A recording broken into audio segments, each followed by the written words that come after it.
All right, welcome to Lunch with the League. I'm Rachel Terry. I'm the Deputy Director with the Utah League of Cities and Towns. I am so excited that you are here with us. Lunch with the League is our monthly webinar where we talk about a variety of topics relevant to cities and towns. Today, I'm excited that we get to have two experts presenting to you on cybersecurity. Before I introduce them, I want to preview a couple of other events that we'll be having. So our next Lunch with the League is going to be on December 13th from 12 to 1. That's going to be with our ULCT staff, our Government Relations Director, Justin Lee, and Carson Eilers, our Senior Research Analyst, and they are going to help get you ready for the upcoming session, which is only a few weeks away.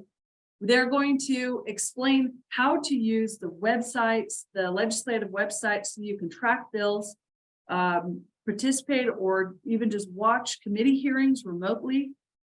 They're going to talk about our Legislative Policy Committee, when those will be, the format, how you can prepare and participate in LPC, so that you feel like you have the information and can be fully engaged in our efforts during the legislative session. And then they're going to preview the hot issues for the session that are coming up and what we anticipate spending most of our time doing from mid-January until March 3rd. The other event that I want to make you aware of is our Your Land, Your Plan program. What that is it's a program where we have brought in national experts on land use to talk specifically about public assets. And what public assets are, it's the real estate that your city or town owns.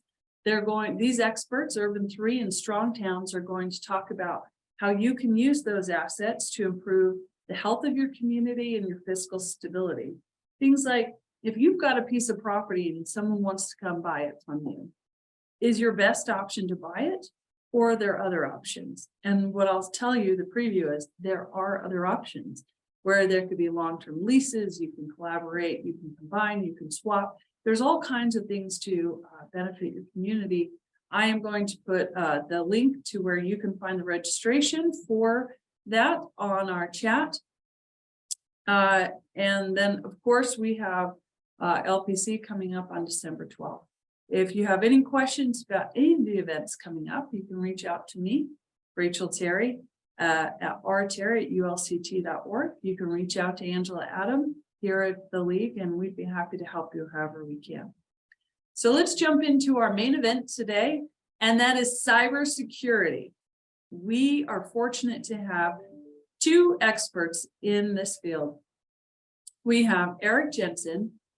He is the Information Security Analyst with City and County Cybersecurity Outreach with the Utah Department of Technology Services, Division of Technology Services. And we also have Rick Gardner. He is the Utah Cybersecurity Advisor for the U.S. Cybersecurity and Infrastructure Security Agency, CISA. I hope I said that right. We get to hear from them about the work that they're doing to protect your cities. I'm sure you've heard about some cities that got bamboozled out of a large sums of money by, Rick has told me, not sophisticated attackers, cyber attackers. Looked pretty sophisticated to me, and how they use those tools that can even seem simple to undermine your city. So I'm very excited. We're going to start with Rick, and then we'll have Eric. Please note that you can put questions in the chat box. If you'll just put them in there, then Rick and Eric will respond to them as those questions come up. They want to provide you the information that you need, so don't be shy about letting us know what your questions are. All right, Rick, I'm going to turn it over to you. Okay, thank you, Terry. I hope you can hear me okay. There's a little latency in the feed, and so I'm going to turn off my camera here in a second, which should help with that before I put my deck up. But I wanted you to quickly be able to see kind of a face with the name, and typically this face has a beard. But I am in the military and I had to shave for drill weekend, and so I kind of look like a nerd. But With that, I'm going to bring up my deck, and then I'll quit sharing my video, which should help with latency. Okay, so again, Rick Gardner. So I've worked for CISA, which is the lead federal agency for cybersecurity, for the last about 4 years. This is the first time I've had a chance to present through the league. So again, thanks for that opportunity, Terry, and also Justin. And ultimately, I'm going to get through about 40 minutes. I'm going to go quick, and really my focus is going to be on cybersecurity resources that CISA provides. Our resources all come at no cost. Everything that we offer it's done on a voluntary basis. And so I'm going to kind of give you the so what and the, why would I ever ask a federal agency to, come in and, let's say, do an assessment or a pen test or do phishing campaigns. And at the end of the day, it's because it's no cost. And we've really got a program where we can collaborate with you. And there's a lot, so it's not like a one and done thing. This is an ongoing relationship. And it's why they're hiring cybersecurity advisors across the nation. So I was the number 11th in the nation, and now there's over 60 of us. And so that's exciting. I'm just dedicated to Utah. I live in Lehigh, and my availability to provide services for you guys has just it's gone up. I used to have my calendar filled 6 months out, but now I'm closer to 2 to 3 months out. So, and we're still growing. I'm getting more. On the slide, you can see Matt Boudre. He's our protective security advisor. So I want to make sure you understand that there's a few of us. We're kind of the tip of the spear, is what they say. We map back to it's FEMA Region 8, which is headquartered out of Colorado. And so we've got Colorado, Montana, Wyoming, the Dakotas, and Utah all as a region. So I have a lot of staff back there that helps to provide all these services that I'm going to talk about, to include over 1,000 employees all back in DC, which is our agency. And so we're big, we're growing, and we're getting pretty effective in how we're able to deploy these resources for you guys. So what I've done is I'm going to start with my contact information. I'm also going to end with it. And like Terry said, if you've got any questions, put them in the chat just as I'm going, and I'll stop and answer them. And then I'll also try to be quick in my 40 minutes so that you have time at the end of my presentation before Eric and Travis talk with you guys. Their stuff's pretty amazing too, so I'm excited to hear about that. So again, what's CISA? Well, we're the lead federal agency for cybersecurity, and what we're geared to do, we're funded to do, is to create more resilience and maturity in critical infrastructure. So that's who we focus on, is critical infrastructure. So we kind of start with state, counties, cities, towns. You guys, you have the majority of the assets, the networks. You're hosting a lot of critical infrastructure. Cities are a lot of times hosting water systems, emergency 911 type communications systems, and a lot, right? And so I've got as a priority the cities and the towns, to include the state, but I also work with the other sectors. So there's really, not anyone I can't work with, but it's got to be mapped back to one of the 16 sectors of critical infrastructure.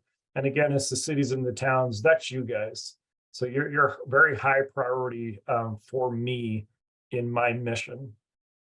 So the program that really enables us to work with you to where you would say, yep, I absolutely would like to, ask for this non-required self-assessment, right, is PCII. So when we do our services with you guys, let's say we do an assessment or we do a pen test or we help you guys to validate your architecture, like literally giving you recommendations on configuration of devices, traffic that we're seeing.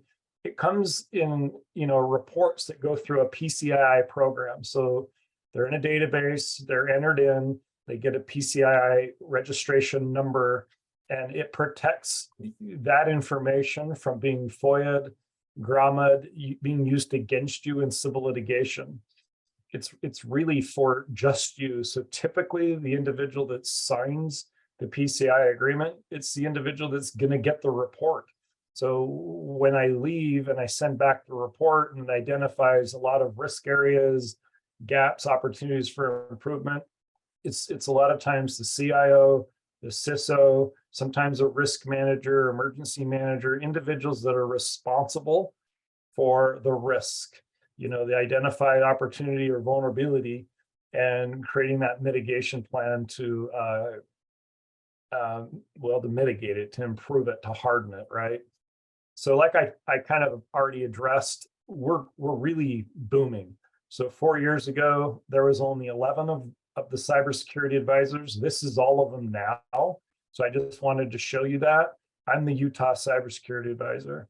We're about to have a few more hires to where, again, we're just dividing out priorities and we're trying to meet the demand, so I'm fairly impressed with how CISA's done this. And then to kind of just re-emphasize, I'm in the Utah Army National Guard. I've got 28 years of service, and I'm still got about 3 more that I'm going to do. So I'm kind of dual-hatted, and a large part of what I do is to help with collaboration. And that's this deck. It's resources. It's not all specific to CISA resources. I've got a lot of other things that I think you might find valuable. So my role is ultimately to be a point of contact, not necessarily first call, but I'm with you as far as building incident response plans, helping you guys to understand what is your cybersecurity posture, what are some of the threats, the most likely threats, and do you have the right controls in place to protect yourself from those threats? So before I hit the next slide, this is where I wanted to just talk to some of the threat ultimately that we're facing. In a recent, this is an FBI statistic, but as far as Utah businesses, we're at about $70 million that have been paid out in ransomware. So in Bitcoin, right, via a ransomware attack. And that's a really big deal. That's a lot of money. And statistically, that is just getting higher. And so, again, Eric's going to elaborate on this, but as a state, we see it as, a pandemic, a cybersecurity type pandemic. And we're doing a lot to get ahead of that. And that's part of my role is I coordinate a lot of those initiatives, activities. I actively am working with the state on their cybersecurity commission, which you're going to hear more about, and its subcommittees, and really trying to create more efficiency and identifying resources across, when you talk cybersecurity, what that's all about. So I don't want to take any of that from Eric, but just know that that's the levels that I'm working with. I work heavily with the Cyber Center. And then the associations across the state, as far as the hospital, rural water, division of drinking water, anywhere ultimately that I can cause, an effect. I can effectively work with you guys. And so I'm really interested to see where we're able to go with the league, and maybe opportunity to work with specifically IT, CIOs, CISOs, IT managers, but excited for this opportunity just for you guys to understand what I do and some of the resources. So with that, this is kind of an overview of what I've got. So starting with a strategic look at a cyber resilience review. This is a term, usually CRR is what we call this. And this is going to give you your overall cybersecurity posture. This is 120 pages. From there, We take a look at external dependencies. We offer a dashboard. We have then more technical tools that you can use to, again, training and awareness through phishing campaigns, weekly scans. So I'm going to talk to some of these things in more depth, but just know that at the end of the day, it kind of starts with an email to me, and we do what's called the CPV. I give you a call, and we kind of talk through, where would you like to start? Where are you at? And we just kind of develop a smart strategic plan for maybe the things you want to start with and where you want to get to in the timeline of how you want to do that. Okay. So a little more depth on kind of the big one of where I start. So I typically don't start with a pen test, right? That's more of a validation activity. We start with an overarching approach to just understand your posture. This is me coming on site. It's about 6 hours. Again, it's for free and it's voluntary. So this is based on a framework, which is the NIST cybersecurity framework, and also the CERT RMM, or risk management model. This is a tool developed by Carnegie Mellon University. And this is about 360 questions.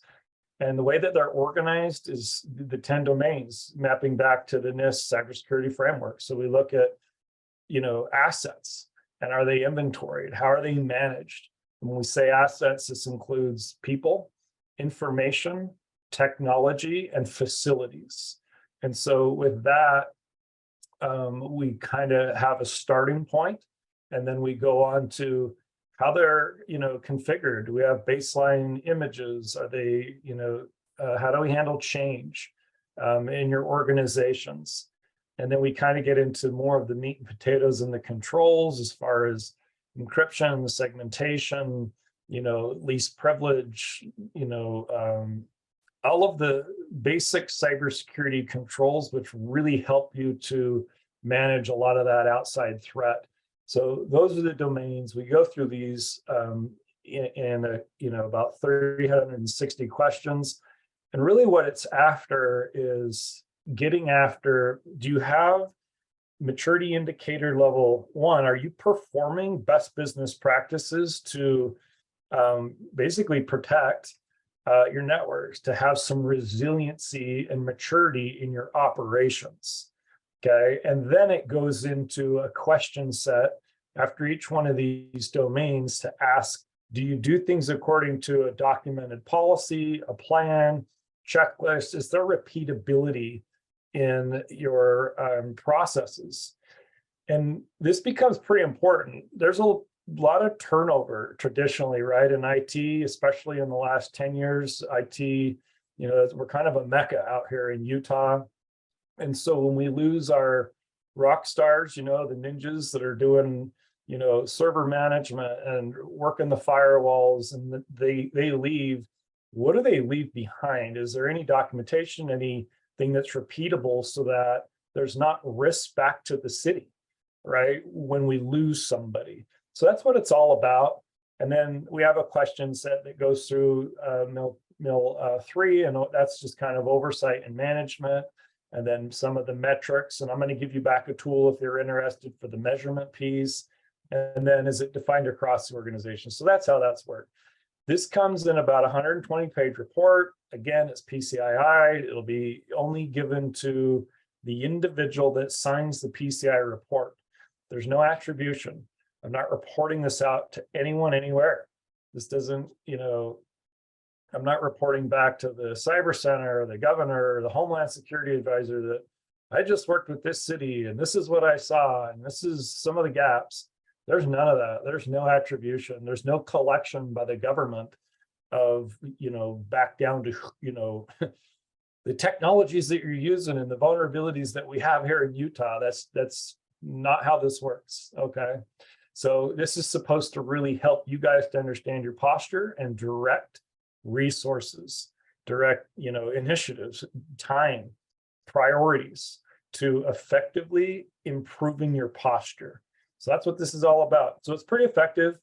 Send me an email and I'll go into more depth real quick. There's a participation of about a list, a recommendation of about 6. Again, when I talked about the facility, that's usually someone else that's responsible for physical controls, gates, guards, locks, doors, keys, cameras, suppression systems, things of that nature.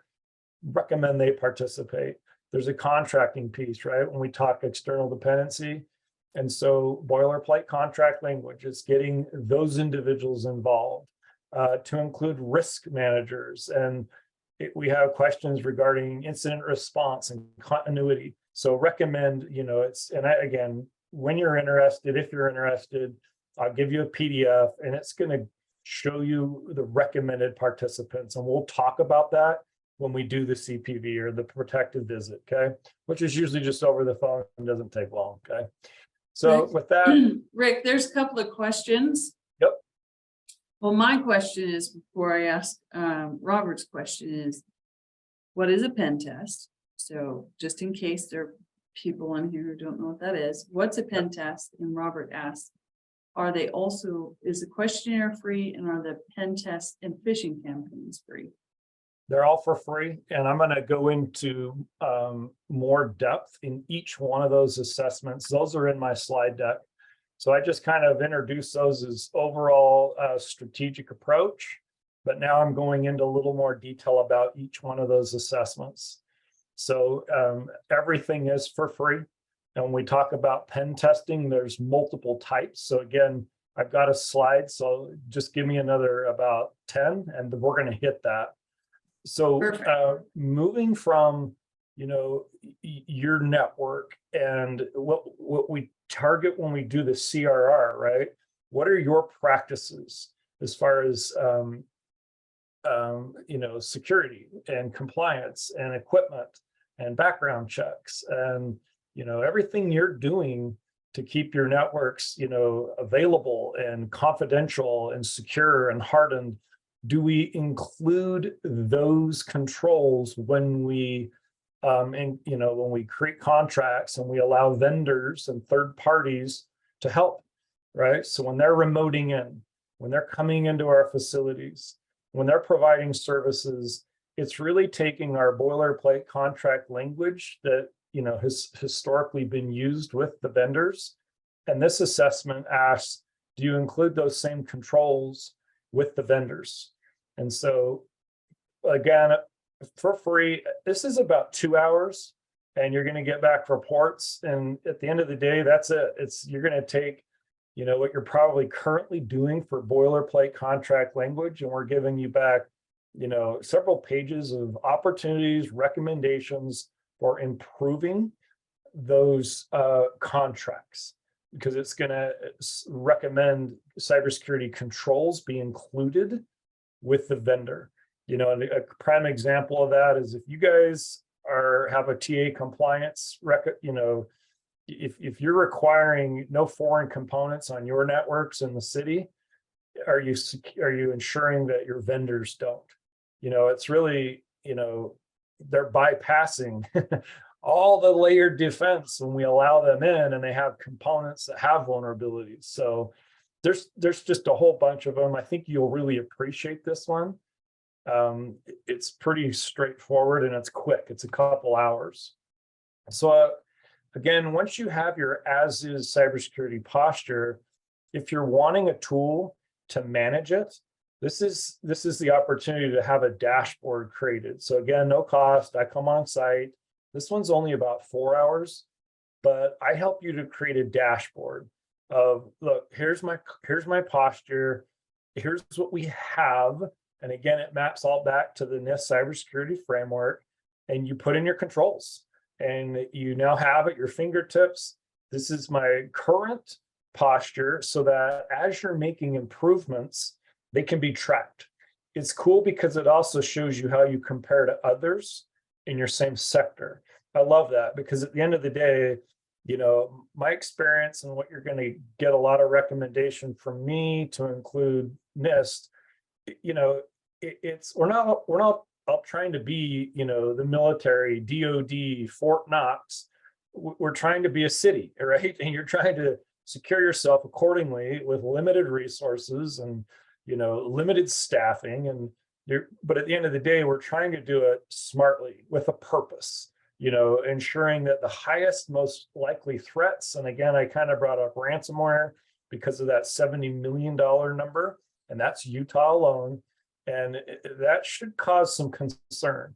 And so do you have the right controls, capabilities for recovering from that specific threat? Well, this tool helps you to understand that. So it lets you run threat scenarios so you can see how well, based on your posture, the capabilities you have in place as it relates back to those 10 domains, how resilient are you against those specific threats? Very cool, right? The other thing I love that it does is, well, it tracks real-time risk. And as you're making improvements, you track those improvements in this dashboard.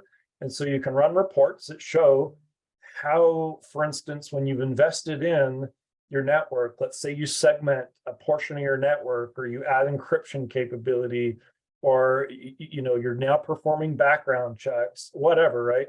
It's going to show you those improvements. So when we reduce risk, it's not always quantifiable. It's hard to sometimes tell the return on investment and how we really spent that $60,000 and how did it actually do something for our city's cyber posture. Well, this helps to do that. So you can run management reports. I love that it does that too. Okay, so that's just a quick overview. Again, if any of this sparks interest, just follow up with me and we'll go in more in depth, and we can ask all the questions in the world, right? And I can show you this stuff in more details. So I talked to technical services. So I just covered the strategic ones that I provide with you guys on site. Now I'm going to get into the technical ones that are provided by, like I said, the team across DC to include the region. And so this is kind of a glimpse at them, but I'm going to go into more detail here. But just again, I brought this up so that you get to see there's a whole bunch of stuff. There's really quite a bit. Starting with exercises. So if you have an incident response plan that hasn't really been tested, if you have a continuity plan, let us participate in the development of an exercise that will help achieve that objective for you. This team's awesome. They do a really good job. You really only have about 4 meetings that you participate in where we help to understand what are you after. Do you have, for instance, an incident response plan that you want to have a tabletop exercise filled with injects that are going to test that plan? Who would you want to have participate? What's the end state of why you want this? We understand that. We give you back proposals as far as injects, and we help to run the whole thing.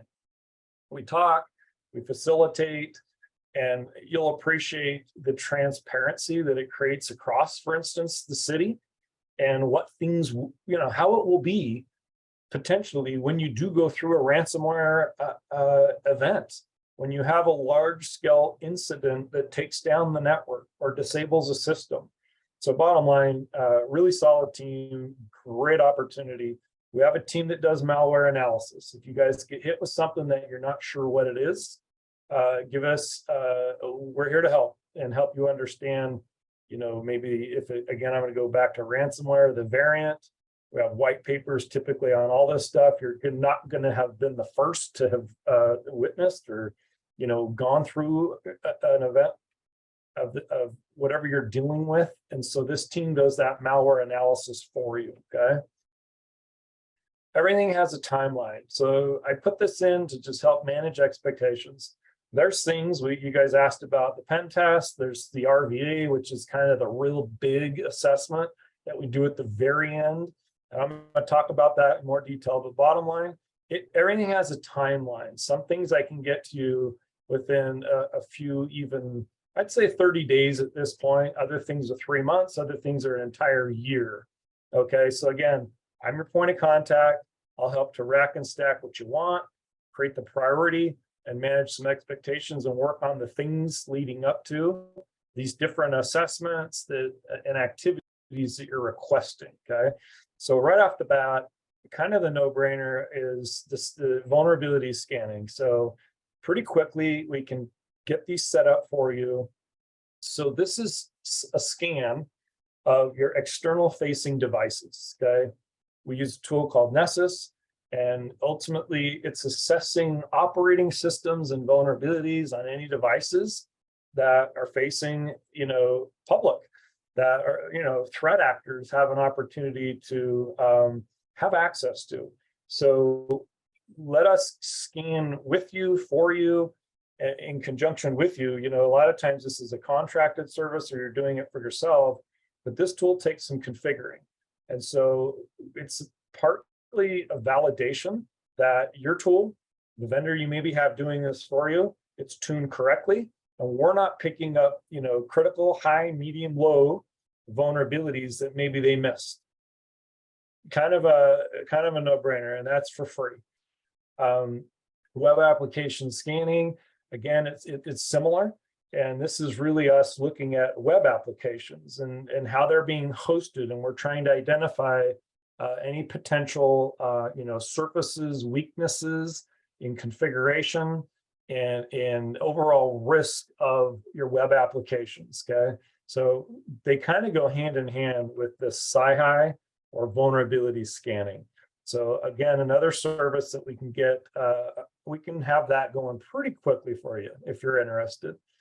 And then the phishing campaign, right? So this happens to be, to me, of utmost importance because this is our users, and it's educating them on what to click for, what to watch for before you click, right? What's sophisticated, and Terry, you brought up, a threat, that was successful here recently.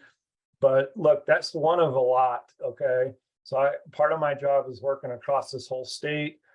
I'm constantly being brought in to help best understand, hey, so-and-so, and again, no attribution, has gone through this event, this incident, large scale, small scale. We have a threat actor in our network pivoting and creating traffic, but they get there, in a way, and a lot of times it's via these phishing emails, right?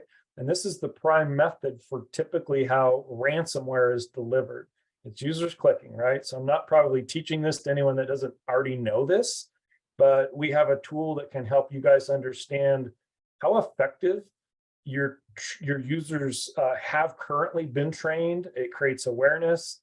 There's different sophistication levels, but you tell us which users need to be included. We start pushing phishing emails. And they don't stop, until you tell us to. This used to just be a 6-week assessment. Now it just keeps going until you tell us to stop. There's, again, 3 different sophistication levels, and we're really using a lot of what we see in the wild, what's really being pushed to get users to do things, to click, to put in passwords that they shouldn't. And so again, highly effective, and it's for free. So recommend that. And in fact, I think it's good to, even if you're contracting and having this done now, we'll do ours on top of it. It'll be a little different flavor. It's another sort of validation of what you're doing is effective already. Okay. A little more in depth now, moving into the Vader. These take every bit of a year plus to get.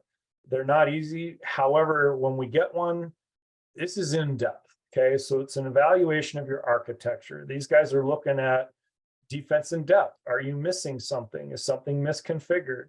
Is a service running? Is a port open? Is something in the DMZ that shouldn't be? They look at traffic. And again, they're giving you back recommendations for hardening or improving your overall posture. Those layered defenses that are providing your security. So a phenomenal team that does that. They do a great job when it comes to industrial control systems. So think about what you're hosting on your networks across the city that maybe you're more in line with industrial control. Solid, really good job. I've got 5 minutes. I'm going to try to be quicker. Pen testing. Again, so this is, again, remote pen test is external devices and what they have access to, just like any threat actor would.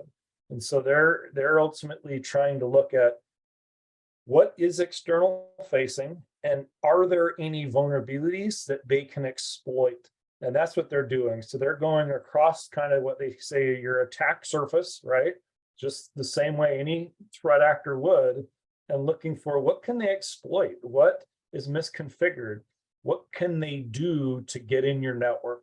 And again, they're giving you back PCI recommendations or reports for how you should configure, harden, improve those devices, okay? So hopefully I answered that for that question. The RVA is the last one, that it's the most robust. It's a big one. It's 1 week of external pen testing and it's 1 week of internal.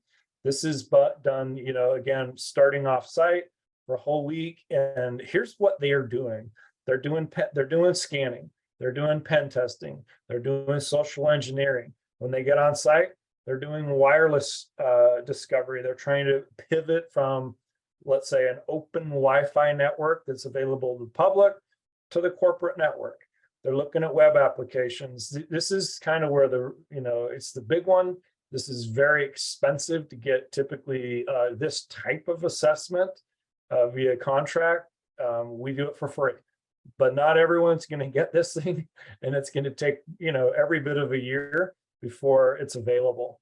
So just managing some expectations there, but that's one that, I recommend everyone at some point get to, a level of, hey, yeah, let's request this, let's get it on the books, and let's prepare and harden and work through some of the other improvements before maybe we do this validation test. With that, this is a resource hub. So CISA.gov, just know that a lot is out there for you.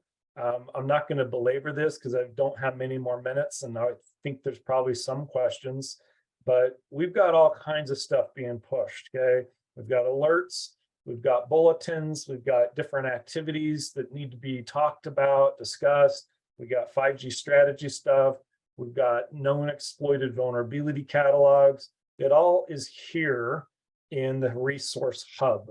Notice the little yellow piece, that's reporting cyber events. That's reporting activities up to CISA that should or need to be reported. I'm going to go into that for just one more minute. This is, again, just a little more depiction of, yeah, I'd like to get the CISA alerts. I want to see bulletins. I want to get, when CISA is pushing out, I want to be on that list. This is how you subscribe, okay? Real fast, when it comes to reporting what to report, that's a list of a lot of the things that should probably be reported. Again, when you report, it goes up through a process. What we're trying to do as an agency is create awareness. I'm going to talk about that in a sec, through these ISACs, Information Sharing and Analysis Centers, so that if something happens in Florida, it can be shared across the nation, and we don't all have to be a victim the same way they were of a specific threat actor and tactics, techniques, and procedures used against them with specific vulnerabilities. So it keeps us all aware, right? And so when we get a chance to share, and Eric's going to talk about how we do that more effectively here in Utah through the SIAC, so I'm not going to steal any of that from him, but this is something and a way that you can report through CISA. Real quick, in March, we now have a requirement signed into law of who needs to report. And just keep in mind, this hasn't been completely established yet. It's all being, it's a work in progress. But at some point, specific entities are going to have requirements for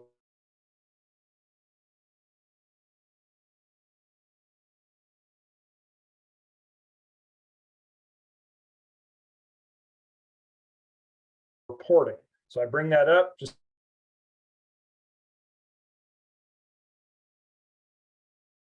so that you have awareness. It's called CERCIA, because you save my contact information. If you have any concerns when you get hit with something, you give me a call and I'll help to navigate that with you, okay? Again, this is a resource deck, and I wanted you guys to just have the opportunity to see, hey, these are all of the information sharing analysis centers, that not all, but these are some, and they're important. And this is how we gain awareness across the nation of what's going on out there. And notice I've got the SIAC, and they're going to talk more to that. This is the big one, is probably the one you guys are all saying, hey, why isn't MS ISAC on there? It's on its own slide because it's that important. And it's a real great way of subscribing to and continuing to maintain awareness. Okay, so a lot's being shared through those guys, heavily funded through my agency, and they're doing a pretty dang good job. Here's a resource for for virtual training. So this is all for free. It's a really great opportunity for free training. They go and have a lot of very, relevant courses. If you're looking for Security Plus, or you want to know better about wireless, security, it's lots of money, millions being dumped into this to ensure we're educating our users. With that, real fast, ICS, if you guys aren't familiar with this, right up at the Idaho National Labs, which is in Idaho, those guys have free on-site training. Highly recommend taking a look at these courses specifically for your industrial control systems, HVAC, water, gas, oil, energy, anything being hosted on your networks, even for an IT administrator to better understand how threat actors pivot from an OT, ICS type SCADA environment, to an IT network or vice versa. Great courses, really highly recommend these, and they're for free, and they're in Idaho Falls. Again, I said, yeah, Matt Boudre, he's the protective security advisor, and he's going to help you to establish physical security controls, checklists, repeatability to looking at your posture via physical assessments. These are some of those assessments. I'm trying to be very quick, and this is his contact information. And I'm happy to share this deck with, Terry, Justin, anybody that really wants it. I have slick sheets that are more in PDF format, might be a little more usable. I recognize maybe you're on the call and you need to maybe brief this out or provide your IT director or manager with some of this. We can do that with the slick sheets probably better, I would say, than a big slide deck. But really, I would just recommend passing my contact information, and I can work with them and go in depth. And again, that's my job. I'm there for you guys. You're amongst my highest priorities. Please give me a call, send me an email, and I'll work with you guys to understand, what you need. I can brief this out again to anybody in your local, city, town. And thanks again for the opportunity and my 40 minutes. I took 43, so went over just a hair. Do I have questions, Terry, or are we handing it right over to him? So one question was, is reporting phishing to CISA the same as reporting it to Microsoft? It's different. So our agency is doing a lot to try to take what is reported to us and work with vendors, work across the board, for instance, even with MSISAC, with FBI, really collaborate with the bigs so that as a nation, we're effectively sharing what's being reported up different, maybe in traditional stovepipes, right? We're doing better at that, but I can tell you, no, I think you're better off reporting directly up through CISA or an ISAC, for instance, the MSISAC. And then keep in mind FBI's role, and I won't belabor into any of that, but if there's something happen that's goes back to illegal activity, financial activity, ransomware, that's an entity you're going to want to include because that's their job, that's their focus, and they're pretty dang good here in Utah specifically at addressing that. So one more question is, and I will, if you'll send me those slides, I'll make them available on the league's website and get those shared out. Okay, thanks. And I saw your contact information's on the slide, so that'll give people the resource, which leads to the question of, there are a lot of people on this call who are city council people or who work in departments outside of IT. This isn't their specific task. What do you recommend that those people do with this information? How can they make it relevant to what they're doing? The recommended course of action is to ultimately create awareness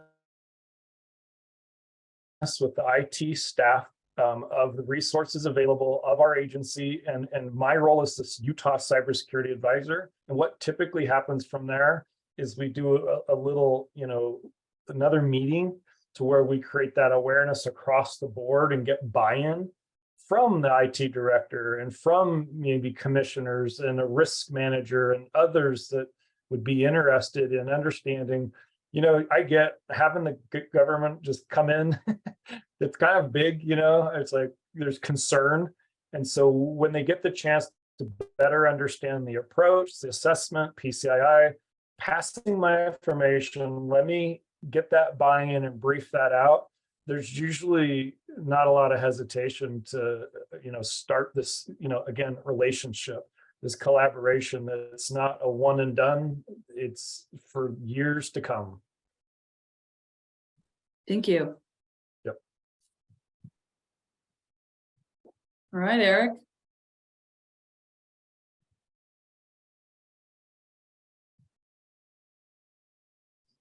All right. Well, thanks, Rick. Appreciate everything you just covered. Just want to introduce ourselves, introduce our program. You'll see that it coordinates a lot with what Rick just talked about. You can see him as sort of a federal effort to help bring up these cybersecurity posture across the state. And we're really looking to fill that same role as a state entity. So let's just get started quickly. I'm going to talk about a couple of efforts that are being made here in Utah to help raise the cybersecurity awareness. The first thing I want to talk about is the Cybersecurity Commission. The Utah Cybersecurity Commission was created during the last legislative session, House Bill 280. The commission was created with the goal of gathering information and sharing best practices across the state. It's chaired by the governor and the public safety commissioner. And membership of the commission is made up of representatives from both public and private sectors. The commission's work is supported by efforts from its members as well as the Utah Cyber Center. The Utah Cyber Center is another factor that's here in Utah that we wanted to make sure everyone's aware of. It's made up of multiple organizations working together to provide security services across the state. You can see in this slide that there's two main groups here. You'll see Department of Public Safety and Division of Technology Services. Department of Public Safety, from the Department of Public Safety, the State Bureau of Investigation, as well as the Statewide Information and Analysis Center, or the SIAC, what we like to call them, participate in their efforts. They provide support for a lot of the law enforcement and investigative services. The SIAC is also tasked with sharing information. So we get a lot of information from them about the current threat landscape, what's going on in Utah, what things to be aware of. Underneath the Division of Technology Services, we'll find CISA and the City County Outreach Program. This is where Rick falls, this is where we fall. So we're here to help educate, help find resources, help understand what's going on in Utah and how that helps you specifically. So our goal here with the Cybersecurity Outreach Program is to bolster your efforts to help protect the citizens of Utah by enhancing your cybersecurity capabilities through the implementation of best practices and programs as seen through the Cybersecurity Commission and the Cyber Center. And what that means is we're here to provide access to resources, assist when needed, and to be a point of contact for the local governments in the realm of cybersecurity. So some resources that we can provide. We are here to help develop an incident response plan for you guys. So you can be prepared to respond to an incident. Having these plans developed and tested will go a long way into limiting the impact of compromise. In addition, we are able to assist with incident response. We can make sure that the right people are gathered there to help you, to assist you. We can contact CISA, we can help contact the FBI, whoever needs to be involved. We can be a point of reference for you to make sure that you're getting the support you need in these situations. Just over the last couple of weeks, we've helped a couple of groups that have had some issues. We had an organization whose website had been defaced. We helped them get that resolved. And we also had another group who experienced an unauthorized access to a web server.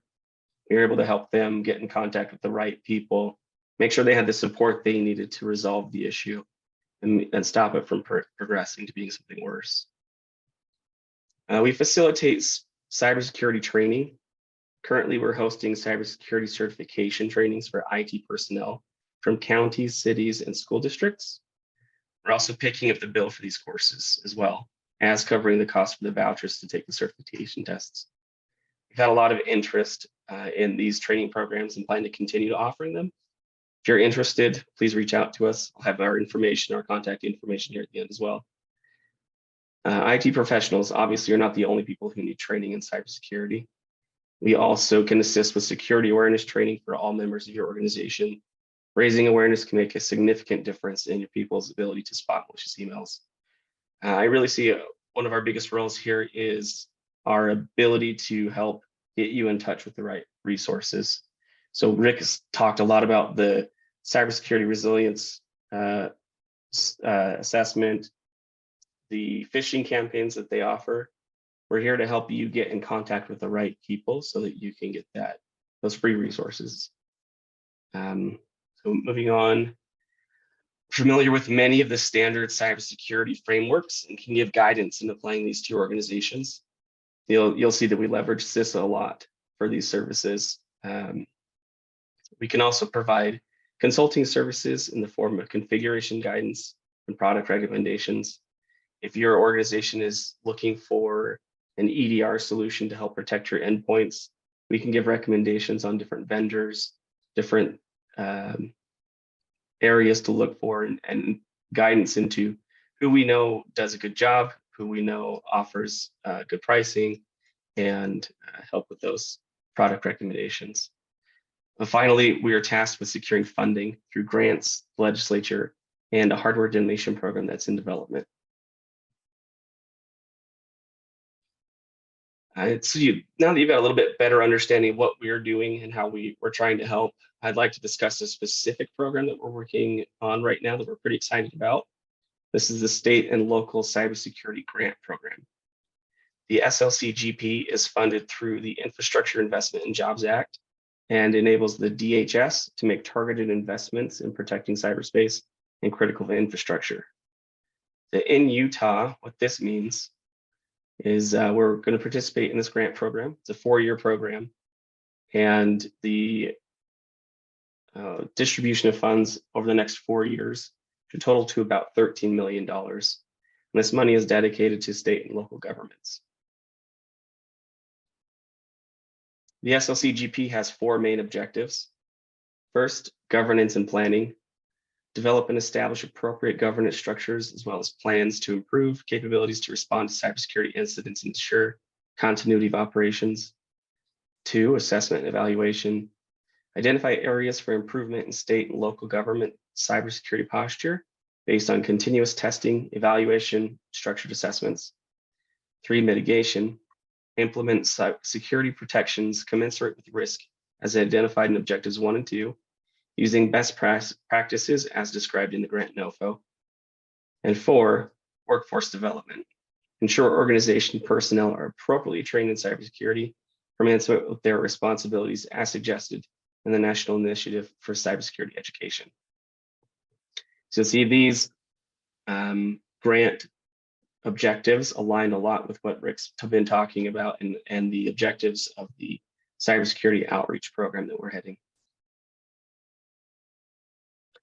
The grant program outlines certain steps that must be taken in order to qualify for funding. First, establishment of a cybersecurity commission. We're ahead of the game in this area. We've already got our Utah Cybersecurity Commission, and they're acting as this committee for us in this grant. Second, we must develop a statewide cybersecurity plan. The plan must outline strategies for 16 key areas that are outlined within the grant NOFO, such as training, multi-factor authentication, and others. Grant recipients must enroll in free services that are offered by CISA. So this comes back to what Rick had just mentioned. Part of the catalog that he offers, recipients of this grant funding have to participate in certain of those services. That includes the web application scanning and the vulnerability scanning. Grant recipients must also participate in an annual cybersecurity self-assessment called the Nationwide Cybersecurity Review. And that's hosted through the MSISAC. Rick mentioned them. They're a fantastic resource. They help us almost daily with different alerts, different services. They're heading out bulletins that are letting us know what's going on. And participation in the MSISAC is strongly recommended in the grant as well. Next requirement of this grant is that 80% of the awarded funds must be passed to local entities. So that's you guys. And 25% of that must go to rural communities, which is listed as communities of less than 50,000 people. These entities are listed as subrecipients of the award funds, and the awards can be distributed in the form of items, services, capabilities, activities, or funds. The Cybersecurity Commission, in coordination with the state CISO, will help determine how the funds will be distributed. But in order to help them understand what categories, what areas these funds need to be provided, we've got a few objectives that we're working on, some highlights of the year one priorities. So for us right now, the top priorities are to assess the general cybersecurity posture across the state and identify gaps and needs. We're running two complementary efforts to gain this understanding. Anton, I know you mentioned, or asked a question about whether the program that Rick was talking about was different from our state efforts, and it is. So you'll first see we've identified 20 entities participating in a research project facilitated by Gardner. We've selected a mix of different counties, cities, and school districts of varying sizes who are participating in an in-depth survey to establish a baseline. This survey is based off of some of the same frameworks that Rick uses, and is really there to help us understand where our gaps are, where our needs are. But this is only focused on 20 entities, and we know there's way more than 20 people out there. And we have also partnered with the Emerging Technologies Lab at Utah Valley University to create a shorter anonymous survey. We wanted to give everybody an opportunity to give feedback. Ultimately, your feedback helps determine what needs there are and how funds should be allocated. So we really need help with this part right here. You talk about engagement, how we participate, what you can do with the information that we're giving you. One of the biggest things that we're really asking for help with is this secondary survey, getting us in contact with your IT personnel, whether it be IT directors, staff, whoever you have that fits that need. We would love to be in touch with them so that we can help get your needs addressed in this grant funding. Aside from assessments and understanding where the gaps are, our next objective for year one is to develop a whole of state cybersecurity model, allowing us to capitalize on economies of scale and helping us to maximize the impact of the award. So we'll see across the country, we're starting to see this unravel or unfold. We're seeing other states participating in this whole of state cybersecurity model. There's a lot of interesting articles we can share with you talking about what that means and how it's a benefit, but really, in short, it means that we're able to stretch that funding further and leverage economies of scale. Third objective for year one is to seek sustained funding methods provided by the state and local entities to continue the efforts beyond this grant funding. $13 million is great, but it won't last forever. The programs that will help us start will continue to need funding beyond that. And that's also one of our goals, is to help secure funding for these programs to continue. In summary, free and serious resources are available both from the state's efforts through the outreach program and federally through RIC and CISA. It's just a small list that represents some of the services that you can take advantage of through the Utah Cyber Center. And if you're interested in finding out what else is available, we're happy to meet with you, to offer your IT staff, to discuss everything we have to offer. We're really excited to start building relationships with the cities and towns across the state. We know that some of you have IT staff in-house and others use outside companies to provide those managed services. Whatever the case is for your city or town, we have resources available to help bolster your cybersecurity posture, whether it be through training, education, assessment, guidance. We're a resource that can help you fill those needs and get you in contact with the right people to take advantage of resources that already exist. And as I mentioned earlier, we've partnered with the UVU to create that anonymous voluntary survey. It's really the best thing we can do to understand what your needs are. As many people as we can get to participate, the better it will be. It's the best way you can voice your needs to us. So this just covers a few things that we've got going on. Just cover those quickly. And do we have any questions, Rachel? I don't see any questions. If anybody has something they want to ask Eric really quickly, the question that's popped up several times is wanting to have access to your slides. So if you'll send those to me, Absolutely. I will make them available on our website. So if people on this call, if you have colleagues you think will benefit from the information you heard today, then please refer them to our website, where we will post this recording, and we'll also put the slides from today on our website, and we'll send a link to those in our Friday Facts newsletter this Friday, so that you have that information. I'm not seeing any questions, so I'll just say thank you so much, Rick and Eric. This was incredibly useful to have, to know about these resources.